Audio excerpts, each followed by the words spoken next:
Good morning everyone. আমি সায়নী চলে এসেছি একটা নতুন ব্লগ নিয়ে। তারপরে বলো, এই বৃষ্টির সিজন তোমাদের কেমন লাগছে?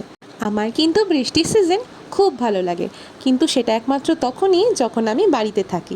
উইক অফের দিন বলে কথা, তাই সকালের ব্রেকফাস্টে ছিল কর্নফ্লেক্স। আর মোটামুটি সকাল সকাল দেখলাম মায়ের রান্নাও প্রায় কমপ্লিট হয়ে এসছে। মা কাটছিল শশা স্যালাড বানানোর জন্য, আর এদিকে তৈরি হচ্ছিল মাটন।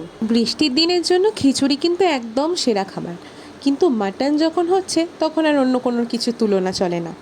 প্রায় সারাদিনই এভাবে বৃষ্টি পড়ছে, কখনো থামছে আবার কখনো ঝিরঝির করে শুরু হচ্ছে। সারাদিনই ওয়েদারটা পুরো ঠান্ডা ঠান্ডাই কেটে গেল। আর এর মাঝেই আমি বসেছিলাম মোল্ডেড ক্লেটাকে নিয়ে কিছু একটা বানানোর জন্য। তো সেটার ভিডিও তোমাদেরকে পরে দেখাবো। চলে আসি দুপুরের লাঞ্চে ছিল ভাত, স্যালাড, বেগুন ভাজা আর মাটন।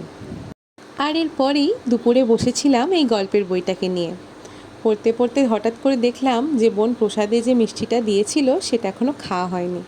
তো মাংসর পরে কি মিষ্টি না খেলে চলে? তো সেই জন্য দুপুরেই বইটা পড়তে পড়তে মিষ্টিটা খেয়ে নিলাম। আর এই যে বিকেলবেলা বাইরের দিকটা দেখলাম বৃষ্টিটা তো থেমেছে, কিন্তু আকাশটা এখনও মেঘলা। তারপর বিকেলে বানানো হলো গরম গরম চা। সন্ধ্যের টিফিনে কি বানাবো ঠিক করে উঠতে পারছিলাম না। তারপর ভাবলাম অনেক দিন ডিম টোস্ট বানানো হয়নি, ডিম টোস্ট বানানো যাক।